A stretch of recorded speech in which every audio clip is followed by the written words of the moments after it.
नमस्कार आदाब, मैं हूं राव अकरम और आप देख रहे हैं मेरा हिंदी यूट्यूब चैनल। चलिए आज इस वीडियो के अंदर हम जानकारी करेंगे कि अगर कोई व्यक्ति यानी आरक्षित सार्वजनिक भूमि को छोड़कर अगर कोई भी व्यक्ति ग्राम सभा की भूमि के ऊपर चाहे वह जैसे भी हो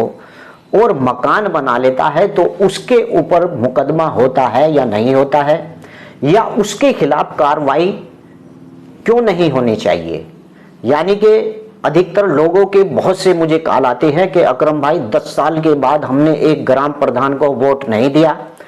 उस ग्राम प्रधान ने हमारे खिलाफ धारा 122B का मुकदमा दर्ज करा दिया क्योंकि हमारा मकान एक ऐसी भूमि में था जो सरकारी भूमि थी। तो चलिए आज मैं आप लोगों को बताता हूं कि ऐसी भूमि के ऊपर अगर आप कब्जा कर लेते हैं तो आपका कुछ भी नहीं बिगड़ेगा, यहां तक कि आपको मालकाना हक भी दे दिया जाएगा। आज मैं उसी नियम की इस वीडियो के अंदर बात करूंगा और यूट्यूबर इस बात को घुमा फिराकर आप लोगों को बताते हैं, लेकिन आज मैं ऐसे एक कानून पढ़ने जा रहा हूं, बताने जा रहा हूं आपको कि उसके आधार पर अगर कोई भी व्यक्ति ग्राम पंचायत के अंदर रहता है तो वह व्यक्ति उसके पास मकान नहीं है तो वह व्यक्ति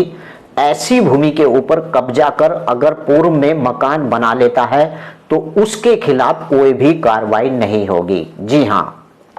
लेकिन कानून पढ़ता कौन है?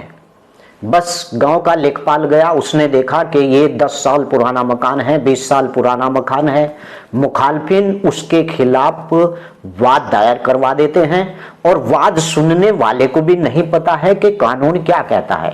वकील अगर दलील पेश करता है तो सामने वाले को पता चलता है ओहो कानून के अंदर ये भी प्रावधान है। तो ऐसे बहुत से व्यक्ति हैं जो ऐसी धारा 122B के आधार पर उन लोगों के खिलाफ करवा रखी है और उन्हें जो वादी हैं उन्हें भी नहीं पता कि इस प्रकार के मकान के ऊपर या इस प्रकार के भूमि के ऊपर मकान बना लेने के बाद उन लोगों के खिलाफ वाद दायर नहीं हो सकता क्योंकि कानून ये कहता है। तो चलिए वीडियो शुरू करते हैं और विस्तार से देखते हैं, लेकिन आपसे मेरी गुजारिश है कि मेरे चैनल को आप लोग सब्सक्राइब कर लें और भविष्य में ऐसी जानकारी लेने के लिए डिस्क्रिप्शन में मेरा मोबाइल नंबर है, आप मुझे कॉल करके भी जानकारी ले सकते हैं। मैं आपको विस्तार से जानकारी दूंगा। उससे पहले मेरी वीडियो को शेयर करना और पूरी वीडियो को अगर आप देखेंगे और बने रहेंगे तो आपकी समझ में आ जाएगा कि इस प्रकार के कानून के अंदर ये प्रावधान है। तो चलिए शुरू करते हैं, वीडियो देर किस बात की है। साथियों, नियम 123 नोट कर ले। नियम 123 कुछ आवास स्थलों को उनके वर्तमान स्वामी के साथ निपटारा किया जाना, यानी कि यहां पर कानून कहता है कि ऐसे व्यक्ति जिन्होंने उस भूमि के ऊपर जो भूमि ग्राम पंचायती की थी और उस पे पहले से मकान बनाए हुए हैं उनका निपटारा कैसे किया जाए। यानी कि एक धारा 9 के प्रावधान के प्रतिकूल क्या प्रभाव डाले बिना, यानी कि धारा 9 का प्रावधानों के ऊपर प्रतिकूल डाले बिना, जहां धारा 122 की उपधारा 3 में उल्लेखित किसी व्यक्ति ने इस धारा की उपधारा 2 में उल्लेखित और भूमि पर मकान बना लिया है और वह भूमि किसी सार्वजनिक प्रयोजन के लिए आरक्षित नहीं है। समझ गए आप? तो ऐसा मकान 13 मई 2007 को अस्तित्व में रहा है, यानी कि 13 मई 2007 से वह मकान पहले से बना हुआ है। तो ऐसा आवास स्थल यथाविहित शर्तों के निबंधों के अधीन उसके स्वामी के पास बना रहेगा। ये कानून कहता है, मैं नहीं। अब बात करते हैं कि धारा 122 की उपधारा 3 और 2 में क्या लिखा हुआ है, वह व्यक्ति किस प्रकार के व्यक्ति है, क्योंकि यहां खोलना बहुत ही जरूरी है कि ऐसे व्यक्ति जो ग्राम पंचायत के अंदर रहते हैं वह कौन से व्यक्ति हैं। धारा 122 के जो अधीन 3 और 2 उपधारा के अधीन व्यक्ति आते हैं, किस प्रकार के व्यक्ति हैं जो वो मकान बना लेते हैं और उन मकान को कानून कहता है कि उन मकान स्वामियों को मालिक बना देना रहना चाहिए। तो चलिए बात करते हैं धारा 122 ग की उपधारा 3(2) में वह किस प्रकार के व्यक्ति हैं? साथियों, धारा 122 ग की उपधारा 3 और 2 यानी कि इसके अंतर्गत आवंटन की प्राथमिकता जो निम्नलिखित क्रम का पालन किया जाएगा इस धारा के अंदर। कैसे व्यक्ति? ग्राम सभा में निवास करने वाला अधिमान क्रम निम्नलिखित श्रेणियों में है। किसी भी श्रेणी से संबंधित कोई खातेदार, मजदूर या फिर ग्रामीण शिल्पकार। अगर गांव के अंदर कोई खेती हर मजदूर है और ग्रामीण शिल्पकार है, इस प्रकार का व्यक्ति, चाहे वह अनुसूचित जनजाति का हो या अनुसूचित जाति का व्यक्ति ही क्यों ना हो। दूसरा, चाहे वह अन्य पिछड़ा वर्ग का व्यक्ति हो या फिर गरीबी रेखा से नीचे जीवन व्यापन करने वाला सामान्य श्रेणी का व्यक्ति ही क्यों ना हो। ये 3 प्रकार के व्यक्ति अगर किसी भी जिस भूमि को सार्वजनिक उपयोग के लिए छोड़ा गया है, यानी सार्वजनिक उपयोग के लिए आरक्षित किया गया है, उस भूमि को छोड़कर अगर वह मकान बना लेते हैं और वह मकान 3 मई 2007 से पहले का है, तो ऐसे व्यक्तियों को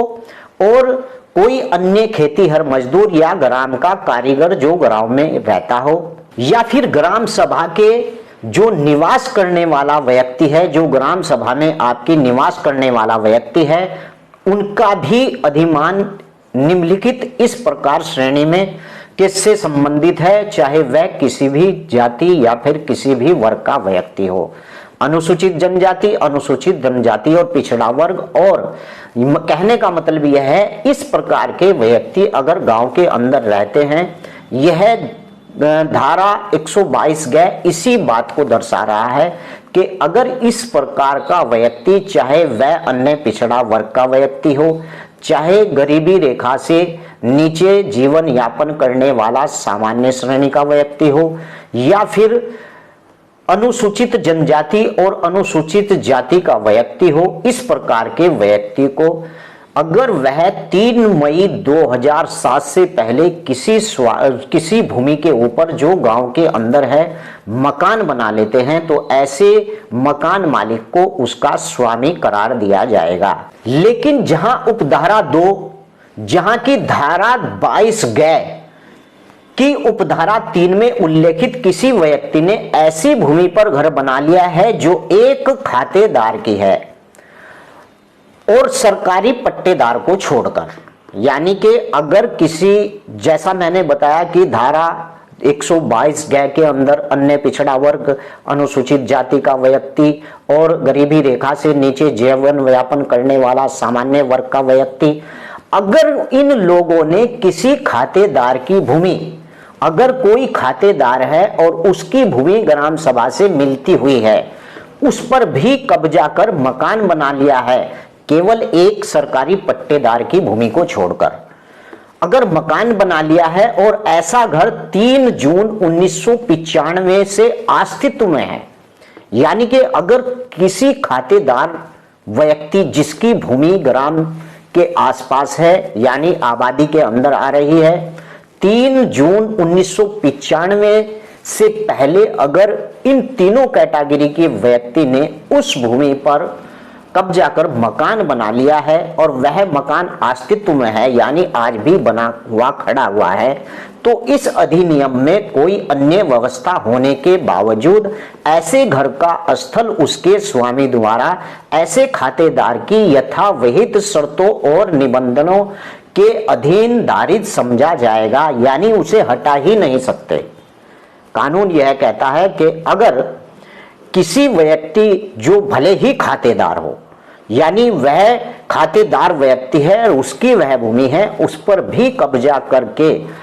दूसरी बात यह है कि सरकारी पट्टेदार की भूमि पर कब्जा नहीं होगा। अगर वह खातेदार की भूमि भी है और उसके ऊपर मकान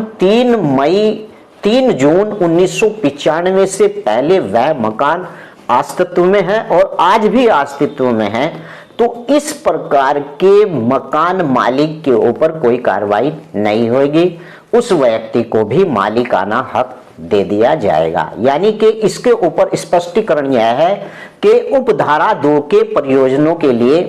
ऐसा घर जो 3 जून 1995 को अस्तित्व में था, यानी 3 जून 1995 में वह मकान बना हुआ था जो कि किसी ऐसी भूमि पर बना है जो कि एक खातेदार की है, यानी कि भले ही उसका मालिक हो और खातेदार हो, इस संबंध में जब तक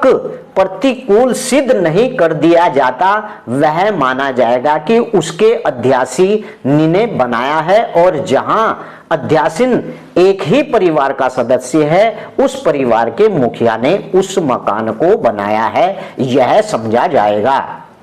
तो साथियों, मैंने आज आपको एक ऐसे कानून के बारे में जानकारी दी कि ऐसे बहुत से लोग हैं जिन लोगों के खिलाफ, जिनके मकान 3 जून 1995 से पहले भी बने हुए खड़े हैं, लेकिन ग्राम प्रधान या फिर गांव का कोई भी व्यक्ति उठता है और उनके खिलाफ एसडीएम को या फिर उपजिला अधिकारी को देकर एक एप्लीकेशन उनके खिलाफ मुकदमा दायर करा देता है। तो आज मैं आपको उसी बारे में चर्चा की और अपनी वीडियो में उस मामले को खोलकर आप लोगों के सामने किया है, क्योंकि ऐसे मकान के ऊपर धारा 122 का मुकदमा नहीं हो सकता, लेकिन हो रहा है, बहुत कुछ हो रहा है। जिन लोगों को कानून की जानकारी नहीं है वो मुकदमा लिख रहे हैं और अदालतों में बैठे लोग उन मुकदमों को सुन भी रहे हैं। यानी कि अगर कोई बेहतरीन तेज तर्रार वकील अगर होता है तो एक ही तारीख के ऊपर, यानी एक ही डेट के ऊपर ऐसे मुकदमों को खत्म भी करवा सकता है, फिनिश भी करवा सकता है, क्योंकि कानून सर्वोपरि है। कानून के सामने कोई भी व्यक्ति कुछ भी नहीं है। कानून अगर किताब के अंदर इस बात को कहता है तो किसी व्यक्ति की मजाल नहीं जो कानून के बाहर जा सकता है। लेकिन ऐसा देखा गया है कि कानून अदालत के अंदर केवल वही वकील की अच्छी वकालत चलती है जो कानून को पढ़ता है और कानून को समझता है, क्योंकि अदालतों के अंदर सारी किताबों को जज पढ़कर नहीं बैठता है, उसे भी कानून को बताया जाता है वकील के माध्यम के आधार पर। यानी कि वकील रोलिंग पेश करता है कानून की और फिर उस पर सोच विचार होता है, उसके आधार पर हमारी न्याय